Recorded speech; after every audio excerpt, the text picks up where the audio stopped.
Walakin nasa bihaja, pero ang isang tao ay laging nangangailangan ng paalala sa kanila.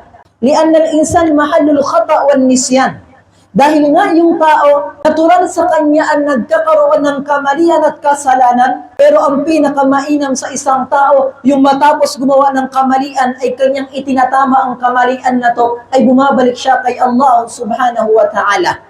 Dahil kabilang sa pundasyon ng ummah, kabilang sa pundasyon ng komunidad, kabilang sa pundasyon ng pagiging Muslim natin, yung mapaalala natin yung ating sarili at ating pamilya at ating komunidad patungkol sa ating relihiyon. Kaya si Allah subhanahu tabarak wa ta'ala ay kanyang binigyan ng responsibilidad ang lahat ng mga propeta at lahat ng mga ulama at lahat ng mga Muslim at ang responsibilidad na ito para tulungan ang ating pananampalataya sa pamagitan ng pag-alala sa bawat isa sa atin, pag-utos ng kabutihan at pagpigil ng kasalanan. Kaya si Allah Ta'ala, kanyang pinuri ang mga tao, ang mga propeta, ang lahat ng mga tao nagpaalala sa kabutihan at nagpipigil ng kasalanan. So sinabi ni Allah Ta'ala, وَمَنْ أَحْسَنُ قَوْلًا مِمَّنْ دَعَا إِلَى اللَّهِ.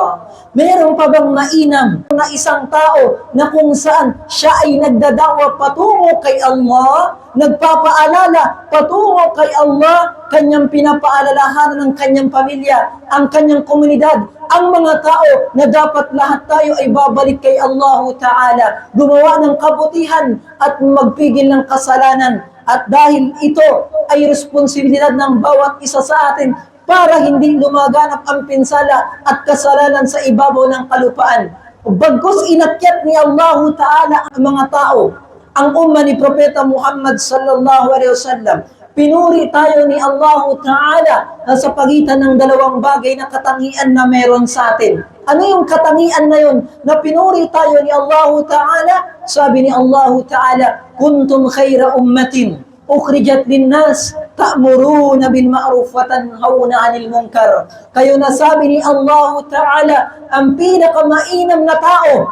Kayo na ang mainam na tao, sabi ni Allah Ta'ala, na nasyon sa lahat ng mga naunang nasyon. Anong dahilan? Sabi ng Allah Ta'ala, ta'muruna bil ma'ruf. Dahil lagi kayo nagpapaalala sa mga tao, gumawa kayo ng kabutihan, wa tanhauna 'anil munkar. Lagi kayo nagpapaalala sa mga tao, huwag kayong gagawa ng kasalanan.